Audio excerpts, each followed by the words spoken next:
My name's Alan McClement, and for the last couple of years, I've been working in the customer service industry, most recently for the DWP on the Universal Credit Helpline, if that's what you can call it. I handed in my notice and worked up to the 31st of October of last year because I believe that this needs to be exposed. The processes behind it are to put too fine a point on it, inhumane. And I would love to meet the people that draw up these policies and ask them what their thinking is behind it, because people are going hungry in this country. I know that for a fact. Now, when I was working for Universal Credit, you would normally take about anything between 70 and 80 calls a day. It would usually average about 65, 70. And the vast majority of those calls are people not getting their payments. Now, there is some people that don't get their payments for a good reason. They've maybe not filled in or ticked off an assignment on their to-do list. They may have missed an appointment or something along those lines, and that's fine, because you can give them the reason to say, well, you've missed your appointment, so that's why your payment's not available. Unfortunately, more and more people were calling through because their payments weren't there without a good enough reason, and you would go through their account and you would look and everything would be ticked off. They would have attended all their appointments, etc, etc, and then you would look and their payment, like their statement, wouldn't be generated. And I used to say, I'm really sorry, I mean, there's no good reason as to why your payment's not available today. Now, the process is that you're taught to do is that I'm supposed to advise that claimant that she or he or whatever to leave a journal message for their case manager to then put a payment dispute through. Now, that's fine if they respond pretty quickly, which they do in some parts of the country, but there's a lot of parts of the country where they don't. I mean, I think the longest I'd seen, or the longest timeline that I'd seen that someone had to wait for a response was around 8 weeks. Now, due to the precarious state of the world, no one can wait 8 weeks for their payment. I mean, the allowances a lot of people get is not enough to live on anyway. But when you completely delete that from them, and then you need to say to them, well, I can't do anything about it because I can't dispense a payment to them. And then it obviously starts, and you can understand why people get frustrated with that. I mean, I got frustrated with it, and many agents and my colleagues got frustrated with it. Unfortunately, there's a lot of bad agents, as there is work coaches and case managers, and that is there's a big reasons to why I'm doing this video, and it's to raise awareness, or these videos, because it's probably going to go over 3 or 4. It's to raise awareness so that we can get it, to let people know, the taxpayer, first and foremost, this is how your money is being used. It's being used as a weapon against the very people it's supposed to help. That's not right. I mean, we're in Britain in 2023, and the DWP think that money's theirs, it belongs to them. Now, there's always money for agendas. If it's something that they want, there's unlimited resources for that.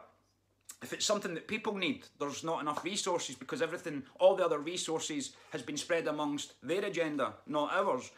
And the best example of that is just a few weeks ago, it was announced that there was a budget of 17 billion for a fighter jet, a new fighter jet.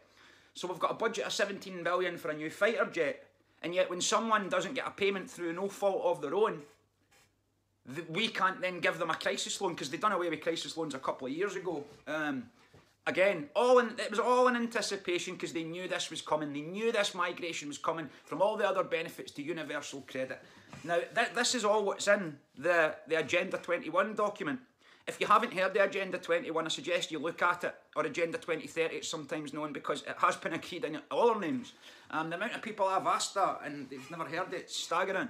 So I suggest you get in the know with what they're planning, because once you read that document and you see how the world's gone, because we've got the benefit of hindsight over the last 3 years, then you'll see that the last 3 years, or the events of the last 3 years on this planet, were absolutely no accident.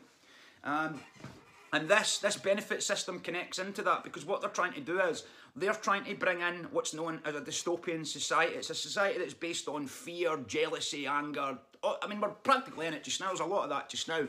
But it's nowhere near where they want to take us. And this benefit system is absolutely central to it all, because this is where the universal income is going to come through.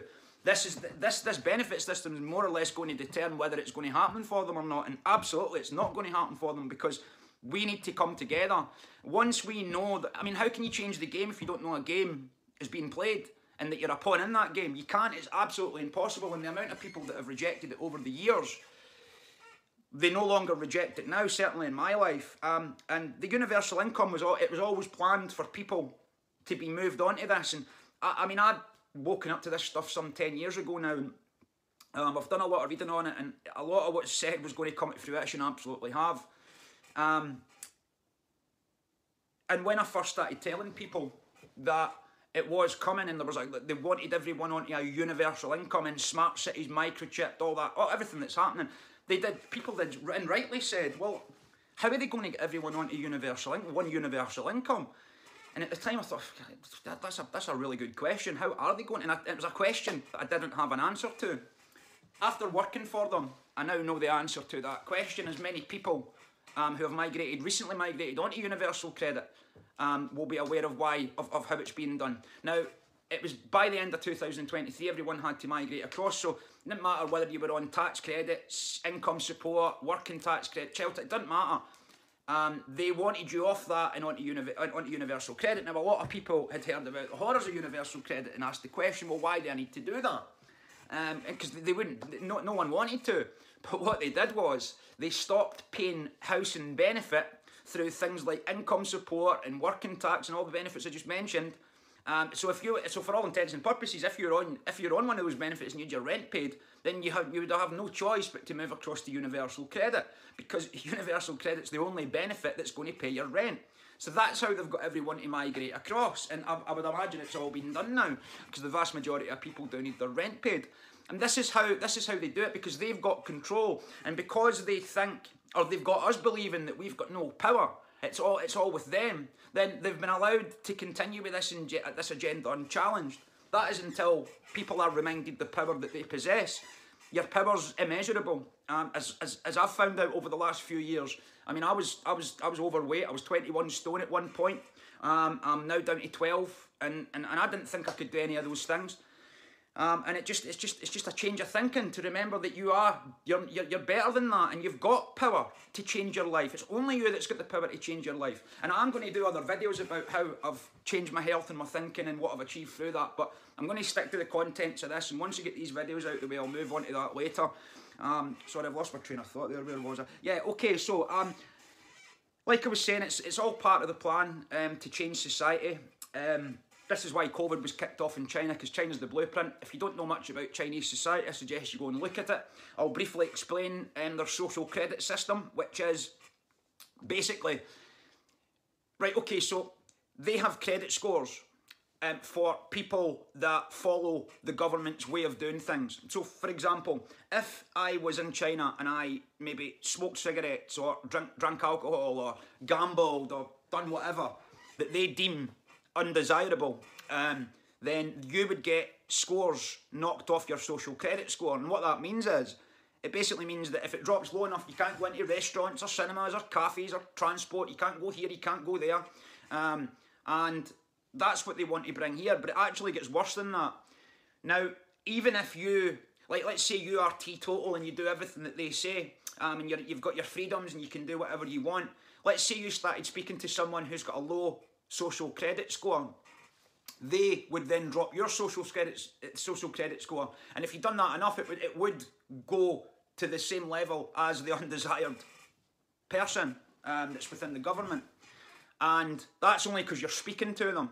So this is, I mean, it might seem extreme that, but this is actually going on in China. I mean, if you Google Chinese control system, words to that effect, and look at some of the videos, it will absolutely blow your mind.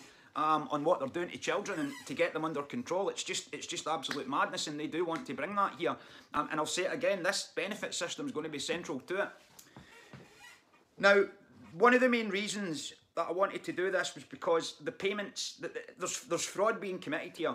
There is definitely fraud being committed on the British taxpayer and claimants. People are having their benefits stolen from them.